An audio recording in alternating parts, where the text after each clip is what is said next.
you! Welcome to episode 6 of One Step Beyond, a fortnightly show about positively engaging with the world outside our door.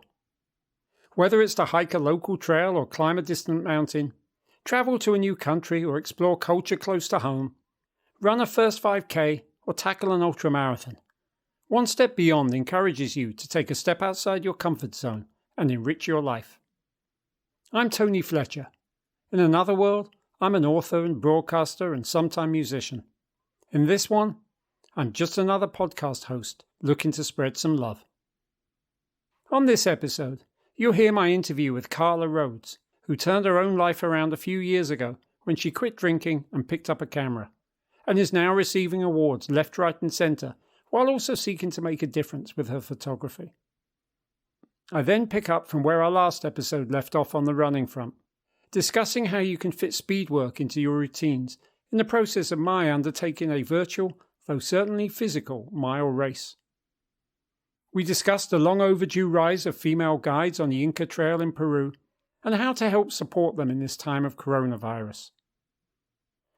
Plus, I'll recommend some other podcasts that delve deep into subjects that this show cares about, which means that hopefully you will too.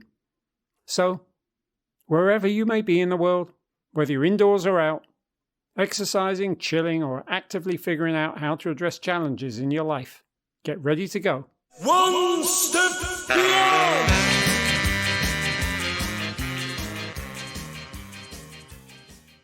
One Step Beyond is about more than mere athletic achievements. As long as your personal journey got you outdoors, doing something positive for yourself and the planet, I'm interested in the story. That's my preamble for introducing this episode's featured guest, Carla Rhodes. Carla is a wildlife conservation photographer, or at least she is now, who in just the few short years since she picked up a camera has achieved all manner of accolades. She's the winner of the Galapagos Conservancy's 2019 calendar contest, the Reader's Choice winner of the Smithsonian's 16th annual photo contest, chosen out of 48,000 entries, and winner of the wildlife category of the Julia Margaret Cameron Awards for Women Photographers. Her photos have been used by BBC News, the Smithsonian Magazine Online, National Geographic, New York City's Urban Audubon Magazine, and more. Now, I do know Carla, and I consider her a friend, but I've only known her since she made major changes to step outside of what may or may not have been considered a comfort zone, to enrich not just her own life, but the lives of many other people as well. One of those people would be her new husband, Andy Chernoff, a name I'm mentioning because he was the conduit to my own friendship with Carla, and because his role as a founding member of the band The Dictators comes up in this story. Carla's personal journey has proven transformational, as you'll hear. You'll also gather quickly that she's quite a raconteur, an attribute not unrelated to her previous profession, which she's about to discuss. In other words, this interview was edited for length. We talked by Zoom, and I started off by asking what her life was like 5 years ago. 5 years ago, Andy and I basically had gotten our place in the Catskills, I think a year or two prior, Catskill Mountains, New York. And at the time, I'd been pursuing comedy and ventriloquism my whole life since I was a kid. I wanted to be a very, I can't even say it without laughing, a very accomplished ventriloquist. And I had tried to do that just for so long. So this was when online was getting really, really hot and friends were making their shows. So I wanted to get a DSLR to basically, that's a really cheaper than getting a really dedicated, serious movie camera. And I got this camera and we started coming up to our house on the weekends in the middle of the woods. And I just started to turn it on wildlife. And as time went on, I realized how happy and how centered that wildlife photography made me. You actually went through like a big sort of, lifestyle change, I guess, as well, prior to that 5 years ago. Do you mind telling us about that? Because I'm sure it's crucial to who you are now. Oh, yeah. Now I know what we're getting at. 7 years ago, in May, this past May, I hit 7 years without an alcoholic beverage. And that decision completely changed my life. It was tied in with performing. I left New York City last year after 16 years. And Andy and I were first starting dating then, and I just started, he has a certain stability around him, and I just started noticing people around me 10 to 15 years older that were doing a lot of the same things that I was doing, going out to see shows, drinking maybe a little too much, staying out all night.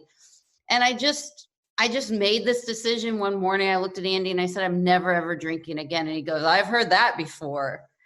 And then 7 years later, I didn't ever drink again. You're making it sound like, I'm just somebody who had a drink and I decided to stop drinking. I did not know you back in New York City at all. So was it as simple as that, or would you say you had a serious drink problem? I don't think I had a serious drink problem. I think I was self-medicating really hard emotions. I'm a survivor of pretty severe abuse when I was a kid and a young adult as a teenager. And I think as I got older, especially in my late 20s, early 30s, I'm 38 now. So what's the math? I was 31 when I quit drinking. I'm from Kentucky. I'm bad at math. These feelings bubble up. And because I hadn't been to therapy, I just didn't know what to do with them. And I was so uncomfortable. I do think if I would have gone the way that I was going, that I would have totally had a drinking problem without a doubt. So basically, I think I caught it like right at the tipping point. That's the honest truth.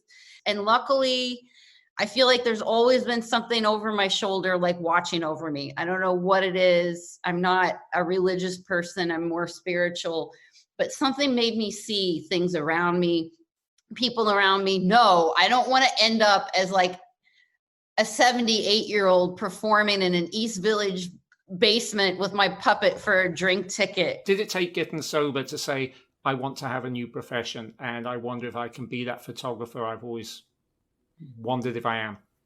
I frankly had no idea, and this is true, that I was capable of being a photographer. It was something that I literally never, ever thought about. I swear.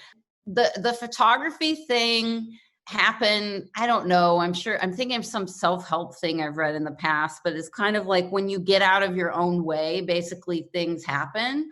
I can be having the worst day ever, and I really struggle with anxiety, and I try to talk about it publicly so other people can realize they're not alone and blah, blah, blah, blah, blah. It's not just to be like a buzzword. I always promised if I got to a certain level with my mental health that I would talk about it in the hopes of helping others and be like, she's crazy and did this. Well, I could do that too, or whatever. But I could be literally having the worst day, crying, anxiety attack. If I pick up my camera and go into the woods and focus on something, all of it melts away. So for me, that's very addictive too. It's a very mindful activity for me. It's healed me in a lot of ways.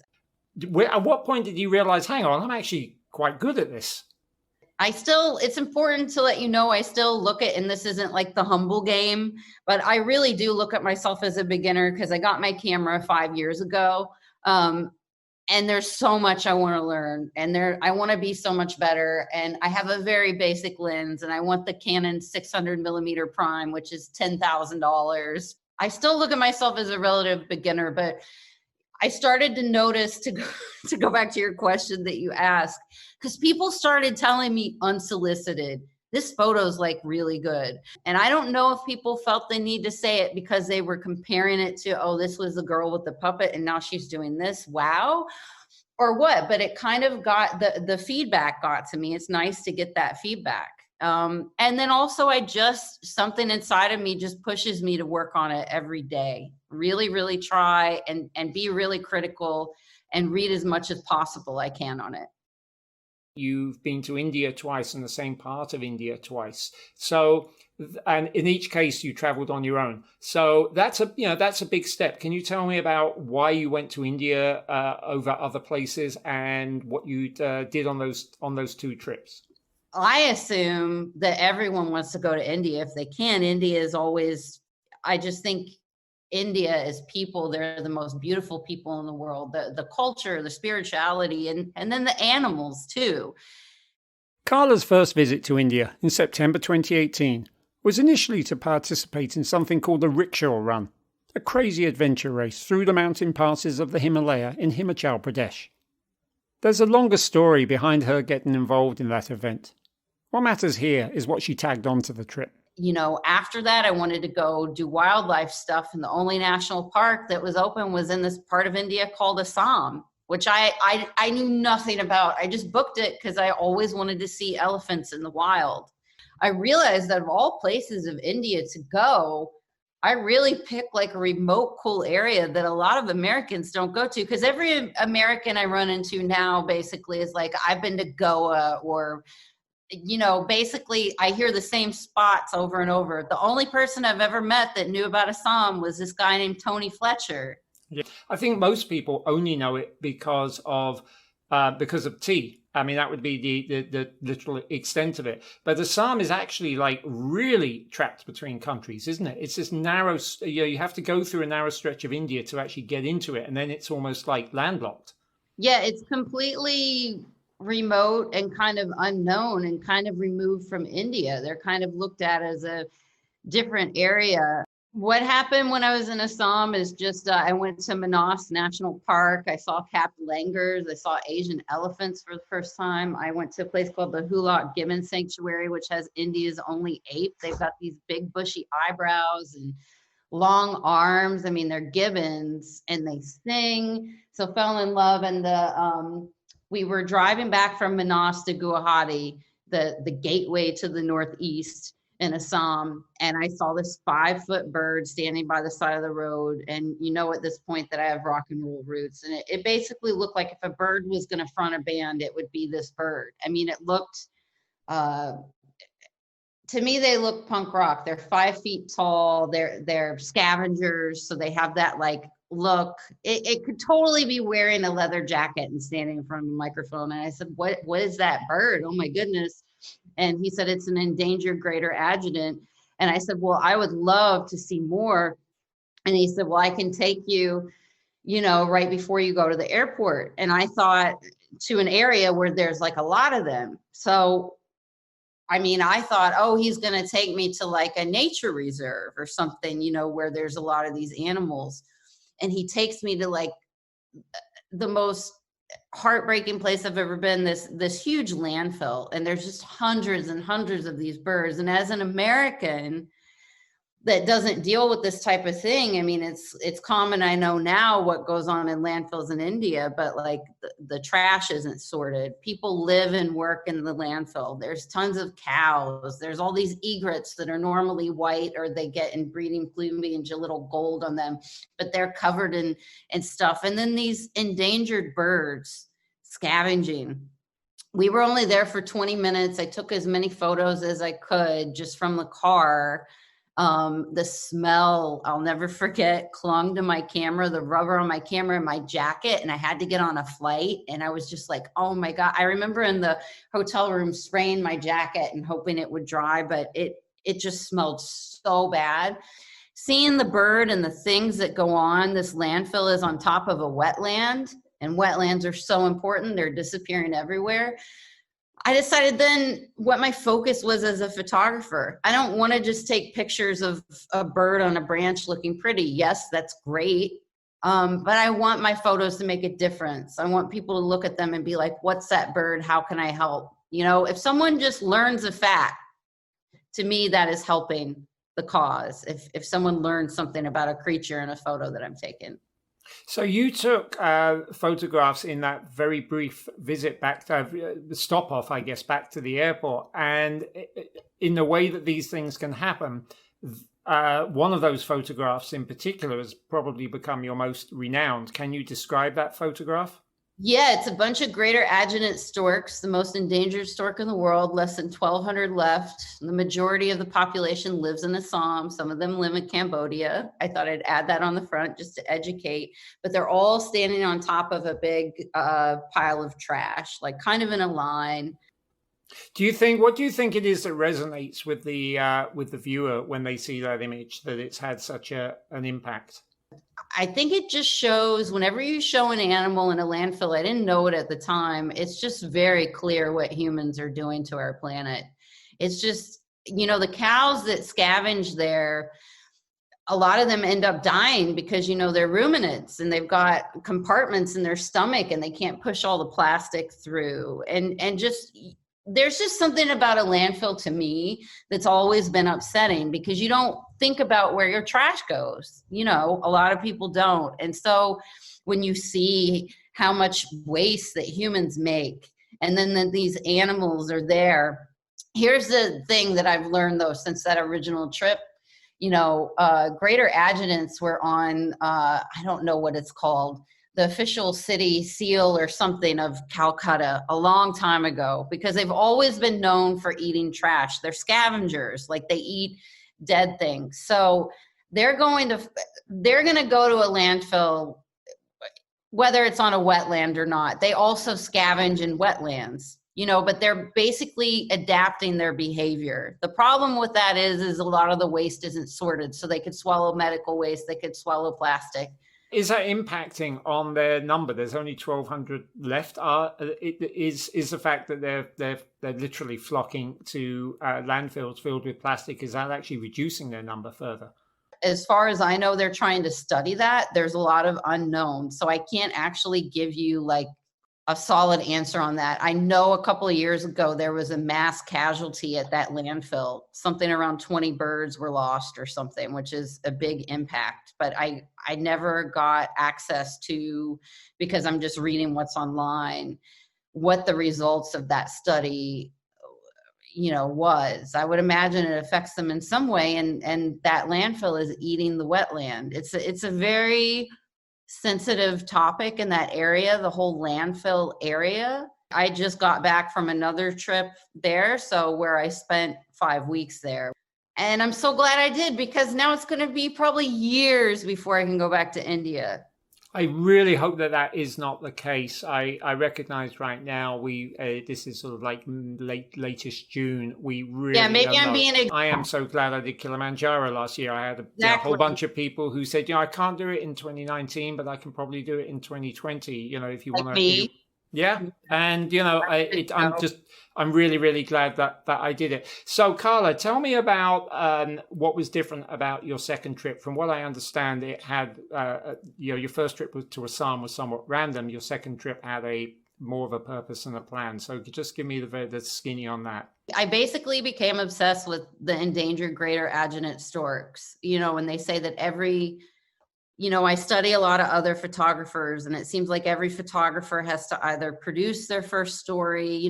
I started thinking, how can I move forward with wildlife conservation photography?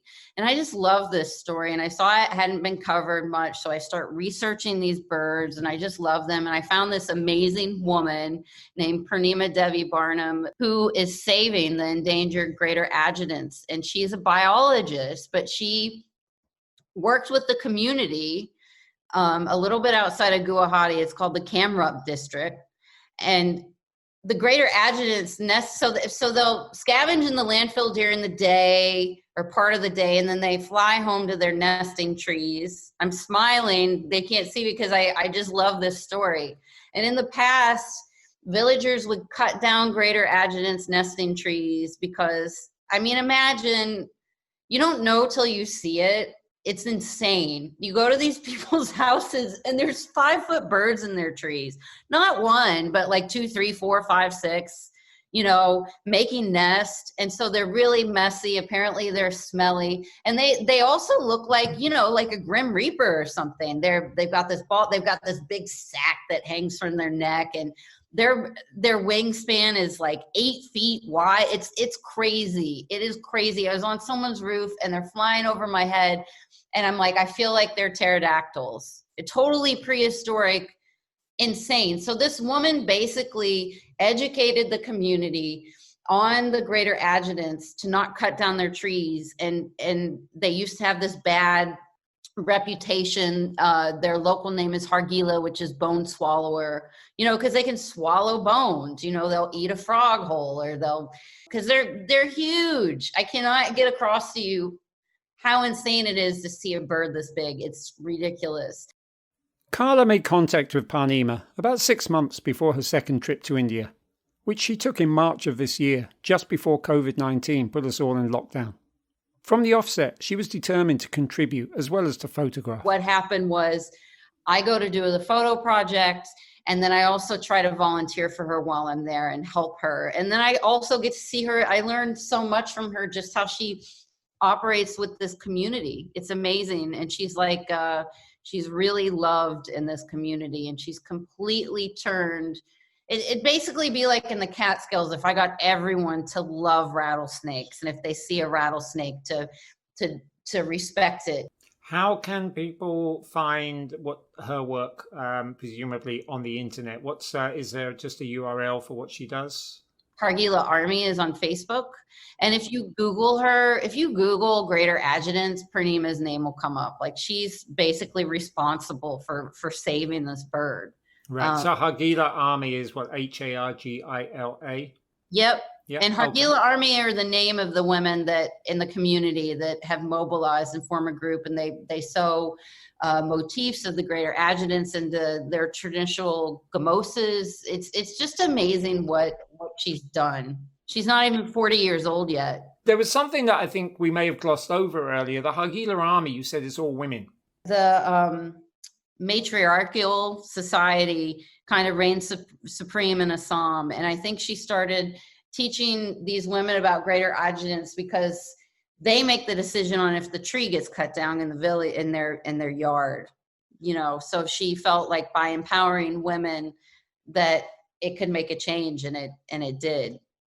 Clearly for you, there's been like a double calling here. A, you've discovered yourself as a photographer. B, you've had the chance to go to India and fall in love with India. Not that that's difficult to do, but C, it seems like you found another calling, which is to actually get involved in the preservation of certain wildlife. Yeah, thank you. Yeah, and that's important that I haven't really shared, is I call myself a wildlife conservation photographer. And it's really important that people know what that is, because I follow a strict code of ethics. I'm not doing anything to attract the animal. I'm not baiting. I'm not using animal calls. And I find a lot of my animals by either going to a nature reserve with a guide, or in the Catskills, most of it is found either by luck or by observation and tracking. Tracking meaning like if an animal leaves scat or sign or hair or anything, and learning about these habitats as well. And wildlife conservation photography is just following this really strict code of ethics. You want to leave wildlife like you found it. You don't want to disturb or harm the wildlife. And then it goes further with using the resulting photos for good, like I hope I'm doing with the Greater Adjutant, educating, raising awareness for what Purnima's doing, hopefully to help, attract people towards her work, inspire them to follow that conservation model, but also to educate the public on these animals.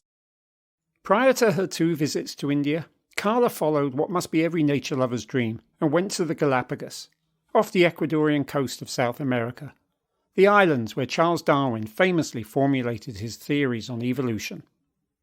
One of her photographs from there, of a cormorant, quickly made it into the Galapagos Observatory's 2019 calendar, but it's a different one she took on the islands that best reveals the personal, comedic, and quite tender touch that you can often find in her images. That's a marine iguana with a lava lizard, and it's a mutualistic relationship. So the little lava lizard sits on the marine iguana's head and eats the flies that are bothering the marine iguana and bits of dead skin.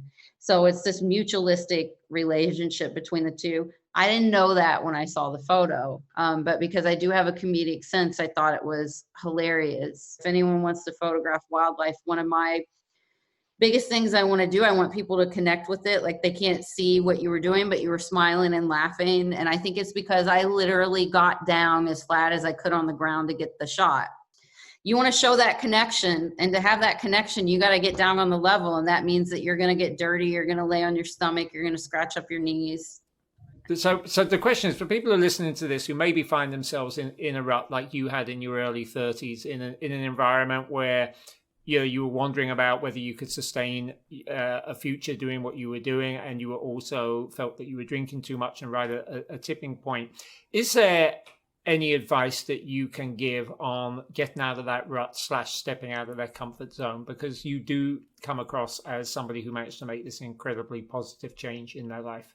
The biggest tip is to just get out of your own way and work on yourself and try to shut out all these other voices of what people say you should do. And I could not hear my inner voice guiding me until I stopped drinking.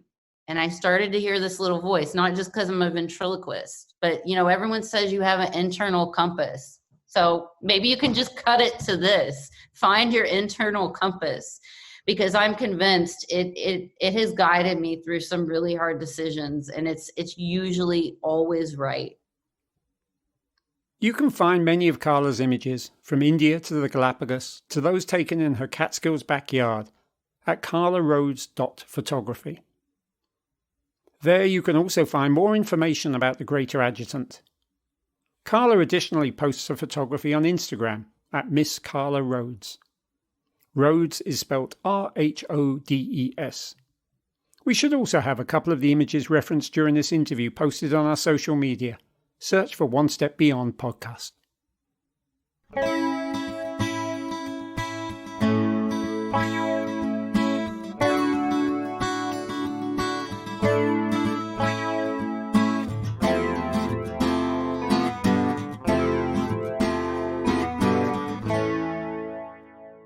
On the last episode of One Step Beyond, I talked with Paula Lucas, a high school teacher who used her exercise time during lockdown to get off the couch and start running, and went from 0 to 5K in the space of an impressive 8 weeks.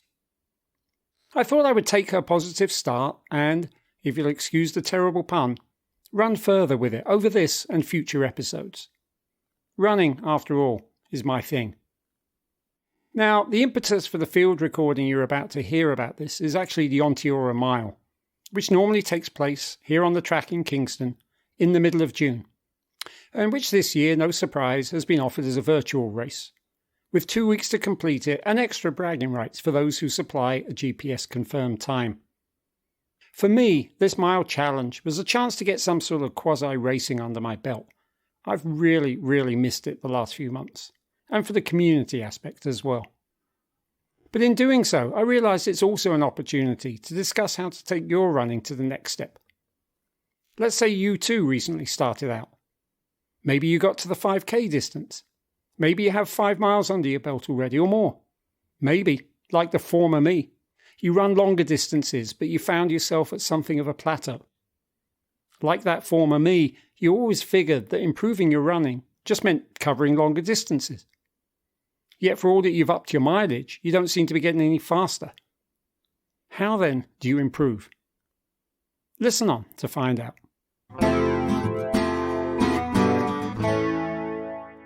So it's Saturday morning, it's June 20th, it's just about bang on 8 o'clock, and I'm going to head over to the track for some speed work. Doing speed work allows you just to know what you're capable of. It allows you to finish stronger on certain races. It just gives you that little burst, even if you consider yourself more of a mid-distance, long-distance runner, which a lot of us do as we age. It really does help in that regard. Generally speaking, over the years, I've been very happy anytime that my mile could finish under 6 minutes. I'm making no pretenses to be any kind of super runner. I guess in the grand scheme of things, I'm mid-pack. I'm fortunate that I started on this late enough that I kind of got better as I got older. So I do tend to place well in my age groups. But, there's always going to be people ahead of me. I accept that. That's fine by me. So although the track can actually be a little bit tedious at times, it's 400 meters. You've got to do 4 of them for a mile. If you want to go out and do a 5-mile run, that's 20 times around the same track. And also, it's R1 is very open to the sun, which is why I go early in the day or late in the day. But having said that, it's soft underfoot. You know what you're getting. You can mark out your runs in 50 or 100 meter increments, and certainly, like I say, it serves a great purpose. So I'm over at the track now. It's actually a little bit quieter than I expected. I'm surprised. Weekday mornings it's been incredibly busy. And again, I think that's because people just didn't have many options on where they felt it was safe to exercise. And ironically, that meant they all tended to congregate at the same place. Anyway, the track is not too busy. There's always a little bit of a breeze out here, but there is no respite from the sun. And there are people walking around, which is lovely. I always like to see that because it's all about exercise. There were some people on the field in the middle. There's always usually some people doing a little bit of hill work on the steps and the bleachers. I can see somebody doing that now. I'm going to just start off by doing what's absolutely essential if you intend to take your jogging or your running even halfway seriously, and that's a warm-up. 15 to 20 minutes does it for me. Typically at a starting pace for me, that's around 1.5 miles to 2 miles. And particularly if you're going to put in any speed work and test your legs, especially first thing in the morning, you really want to get that warm-up in. So I've just completed my 20-minute warm-up, decided to do 2 miles. And just to give you an example, my first mile, 10:20 pace, second mile, 9:30, on the last 2 laps, decided to just pick it up a little bit. And I should also add in there, I tend to do the sun salutations as a regular stretching exercise. It's a combination of sort of pretty natural running stretches with very familiar yoga stretches. They really work on the calves and the quads and balance and core. After my warm-up, I went across the track to talk with Steve Schellenkamp. He's the race director for the Onteora Mile, which he arranged this year as a pay-what-you-want donation-based fundraiser for the Kingston Food Pantry, Thrift Shop and Community Cafe People's Place. Steve also writes a weekly running column for the local paper, the Daily Freeman. Additionally, he leads, for free, a speed workout on this same track on Wednesday evenings, when weather and pandemics allow. That speed workout is for anyone and everyone, regardless of age, experience or perceived ability. What if somebody's like just starting out running and they're sort of enjoying themselves and they say, okay, so the speed work thing sounds like it can help me. What would be your recommendation to start with if they got a track nearby? So one of the real standard workouts has always been doing quarters, repeat quarters. Quarter miles, do you mean? Yes. I think the mistake most people make when they come to the track, especially when they're really new to running, is they step on a track and they think they have to run really fast. And they run too fast, you know. The warm-up is so important, isn't it? Well,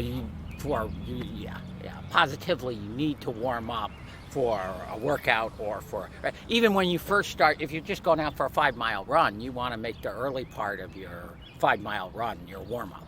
Yeah. When it comes to workouts, the traditional structure is warm-up, workout, cool down.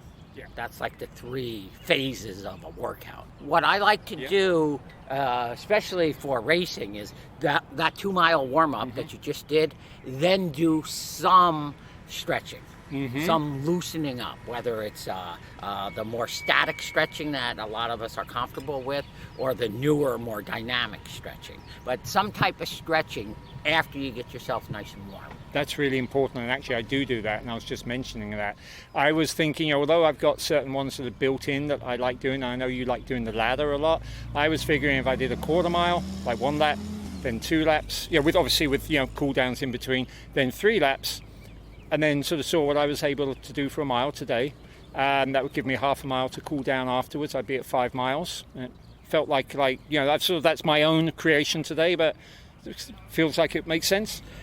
Yes, it does. And the thing is that with speed work, you should err on the side of underdoing it versus overdoing it. You should err where, I could do 1 more, or I could do 2 more just as well, but then you don't do them.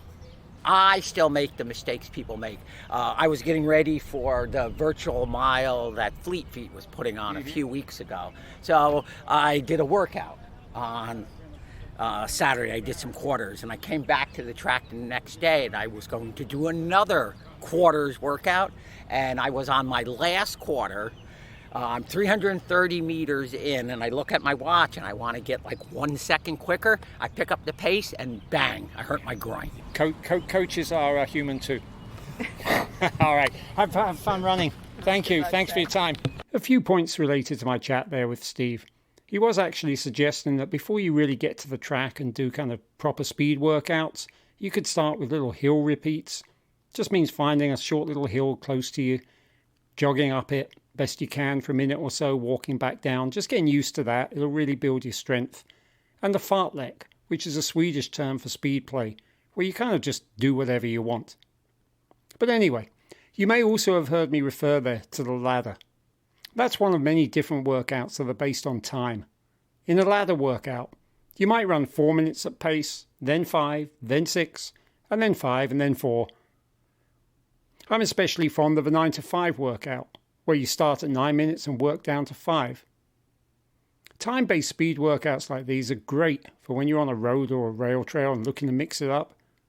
I find that on the track, I prefer to take advantage of the markings. And on that note, 1600 metres does not equal a mile, despite what we've been suggesting. The precise distance is 1609.34, and Steve always makes sure the onto your mile includes those extra few steps on top of the 4 laps. This will make sense as you listen on. So based on Steve's advice there, I made sure to do my sun salutations, a few other stretches before doing my first lap, which is a quarter mile, which I delivered like bang on 2 minutes. So that's an 8-minute mile if you can do your math.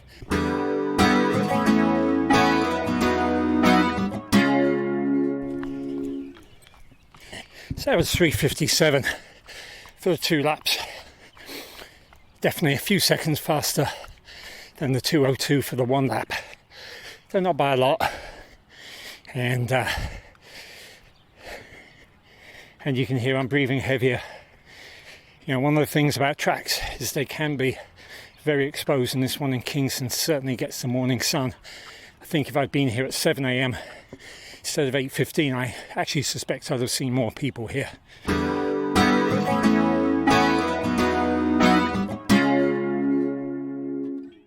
So the 3/4 mile was actually way faster. Did that 5 minutes 30, and checked my heart rate afterwards. It was way up to 140. I can go a lot higher, but that's certainly, I could feel it. I've got a resting heart rate maybe in the high 50s to 60. So that tells you I've been pushing it a little bit, and yet it feels good. You know, you gradually realize, okay, I can do this. So I think what I'm going to aim to do then is try and do a 7-minute mile, like 6:59. That means 145 laps. Let's see what I'm capable of.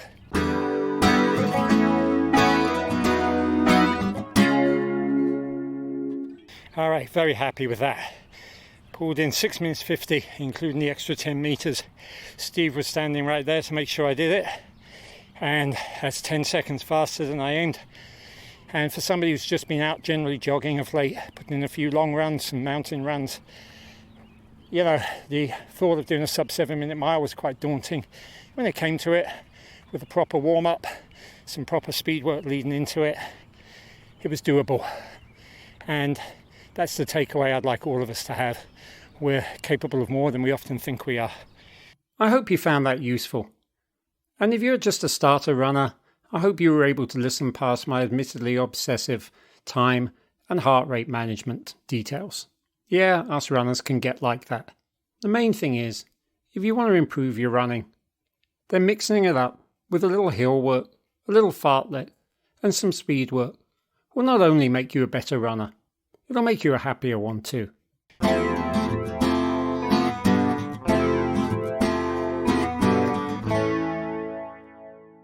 If you're someone who's interested in foreign travel, history, nature and the beauty that comes with it, and you're not scared of a little exercise at altitude, then Machu Picchu in Peru and the Inca Trail that surrounds it is probably very, very high on your list. It's certainly up there on mine now that I've done Kilimanjaro. But as I discussed on the last episode with Kili expert Henry Stedman, the COVID-19 pandemic has brought tourism to such regions to a complete and total halt, leaving those who depend on us travellers for their income facing an additional financial crisis on top of threats from the virus, all exasperated in developing countries that don't have robust social safety nets. So when on Instagram recently, I found myself looking at a photograph of Peruvian female mountain guides as part of a GoFundMe campaign to support the women of Mountain Gods Peru, a company run by a lady called Elizabeth Quillarman that handles treks on the Inca Trail. I was intrigued. Being aware that there are virtually no female guides on Kilimanjaro, I looked further into the figures in Peru and learned that just a few years ago there were only 146 women registered to work on Machu Picchu, alongside 7,000 men. So I reached out to the fundraiser's organizer for more information about the disparity and what she knows of how her new friends in Peru are struggling to cope during the pandemic. So my name is Marcela Chang. I went to Peru about a year ago in July 2019, and I went with WOA, Women High on Adventure Company. And so the idea was to hike through Salcantay Trail and then go to Machu Picchu. So WOA, they hire local guides to take us on the trek. And so in Peru, they hire mountain guides, which is a company owned by this wonderful woman. Her name is Elizabeth. She is from a small town called Chinchero. It's pretty close to Cusco. And so Elizabeth, she told me that since she was little, she really wanted to work with, being a guide because she grew up in the mountains. She has this huge love for nature and the mountains. And so that was her dream. So she went to school to become a guide, and she met all these people who inspire her to become a guide. She got all her certificates, everything she needed. So then she told me that once she started working with the companies, they were all run by men. She was one of the very few women who worked for the companies, and she said that she experienced a lot of harassment from the men. She said that they used to tell her that was men's work, that she was not supposed to be there. She did this for a few years until she decided that she wanted to do something herself, and she wanted to hire women because she wanted to help women become guides. So she created Mountain Guides, and she hires all these beautiful women. I met one, her name is Rosa, and she trains them really well. They learn English so that they can have different people from different countries. And she does a wonderful job. She also hires men, like the porters and the people who cook for us. They were mostly men, but the guides are women. So are those kind of hardships, prejudice, I guess, is evident all over the mountain and beyond where you are there in Peru? Yes, she said that it was the owners of the companies, the people she worked with, all the men that she had to interact with. She had these issues with. Elizabeth also created like a school for the community. She created like a craft center so that they can make stuff like beautiful crafts that they make, and then she brings the tourists there to buy from them, and she is a great support for them. And so that's one of the reasons why I created the fundraise, because this is such a wonderful community, and they're really struggling because the government forgets about them. They don't get any help from anyone. So they pretty much depend on tourism and in part Elizabeth to survive. So did you maintain contact with Elizabeth then after visiting Machu Picchu? I did. We had a great connection. She has this beautiful spirit. She gives me so much peace when we talk. So I like to keep in touch with her, and yeah, we kept talking, and we kind of lost touch for a little bit, for a couple months, and then I just kept having dreams about her, and I thought I have to call Elizabeth and see how she's doing, and then she told me about the struggles, and then I was like, we got to do something.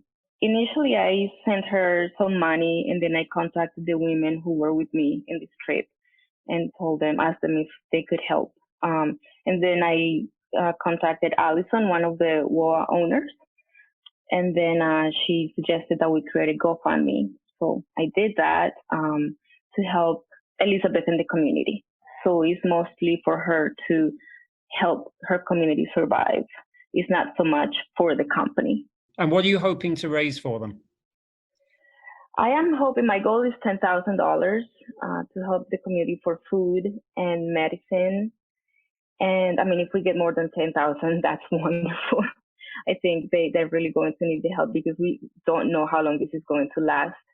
Right now, South America has been hit pretty hard. Peru is in a very bad place, and we don't know when the tourism other tourists are going to be allowed again. Tell me a little bit about visiting Machu Picchu and about Peru in general, because those of us who haven't been there, we're going to have to wait a long time. So Machu Picchu is one of the most magical places I have seen in my entire life. I have visited many places.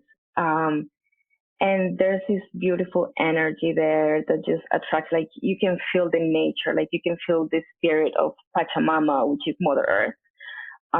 You can feel it. It gives you goosebumps. Like I was crying and I didn't know why. And it was just that beautiful energy that you feel there. The mountains are just amazing. Like you can see from the pictures how beautiful the mountains are. But when you're there and you see them, it's like the mountains are singing to you. There's this beautiful feel for the nature, and it's just, you just have to experience it. But it's just a very magical thing. The people in Peru are so kind. They're so beautiful. The food is amazing. And Cusco is gorgeous.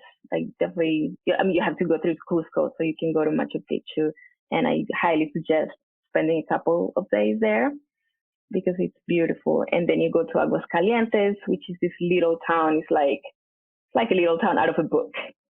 As far as you know, is Elizabeth and her fellow guides, is their health okay? I mean, how is COVID? Is COVID reached the mountain region there around Machu Picchu? So the last time I spoke with her, she said that there were some cases in Cusco, but it was not too bad. Her town, Chinchero, she said that there was no cases. It's a very small community and there's no transportation. So when she goes there, she has to walk like 6 hours from Cusco to get there and back. So it's pretty impossible for people to get there unless they're willing to walk. So I think they're pretty safe. You can contribute to Marcela's campaign for Elizabeth and her female mountain guides at GoFundMe.com. Search Support for Peruvian Mountain Guides, or visit WOA Travel's Instagram page. That's WHOA Travel. Hey, you! I am a voracious podcast consumer, and especially over these past few weeks, as our world has been rightly rocked off its own comfort zone over the issue of racial injustice, I've been busy seeking out shows that could help enlighten my own perspective. I'll freely admit that I'm uncomfortable with the fact that most of my running community, for example, is white, despite the diverse demographics of my home area, which is why the Keeping Track episode that dropped on May 30th was so important. Keeping Track is hosted by a trio of female Olympians, and this episode, entitled Running While Black, featured a lengthy interview of Alison Bessier, an endurance athlete, activist, and mental health advocate who is also a leading light of the Black Girls Run movement and recently wrote a powerful piece for Outside magazine following the murder of jogger Ahmaud Arbery in Georgia. From closer to home, The Pain Cave is a regular podcast hosted by Shawangunk runner Jason Friedman, and on episode 61, entitled E-Racism, he featured Yassine Deboon, one of America's top ultra runners, on much the same subject. I also found myself listening to Burn It All Down for the first time. This is a feminist sports podcast that dares to go where the trio of Olympians on Keeping Track might still fear to tread. Episode 162, on Black Lives Matter and the sports media, featured a fascinating interview of Anita Asante, an Olympian footballer who also plays for Chelsea Ladies in my UK homeland. British footballers have been rightly in the news for their unequivocal support of the Black Lives Matter movement, but Anita rightly calls out the wider game for its lack of diversity off the pitch. Plus, the Burn It All Down hosts do exactly what their show title promises, setting metaphorical fire to the hollow statements by white-run major sporting companies and to the sexism of the sports media industry, while taking time out to praise what is good in our world. A number of travel shows I follow have been featuring guests of colour this past month. And if some of that sounds a little convenient or tokenistic all of a sudden, well, let me at least give props to the friendly, informative, and irreverent All the Shit I Learned Abroad podcast, which had already planned to turn June over to elevate the voices of others. And I know I mentioned this show last time out, but the latest episode of Travel Tales Beyond the Brochure decided to get even more off topic, with a truly riveting episode entitled When Protest Works, highlighting 3 specific examples in British history when mass protests changed the future course of that history. Listen to it to remind yourself to keep up the good fight.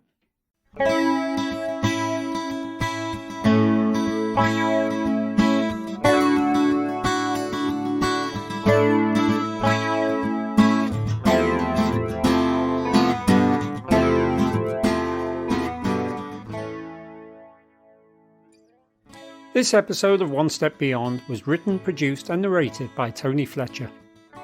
Incidental music in this episode was Revealed in This Nature by Noel Fletcher.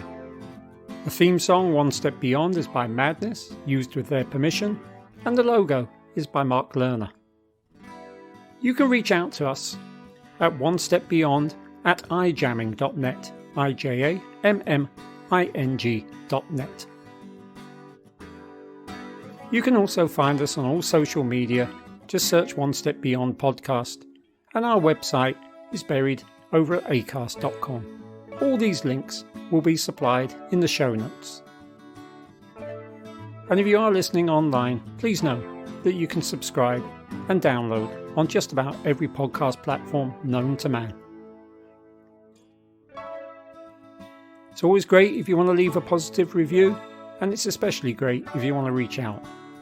Whatever you're doing in the world, peace.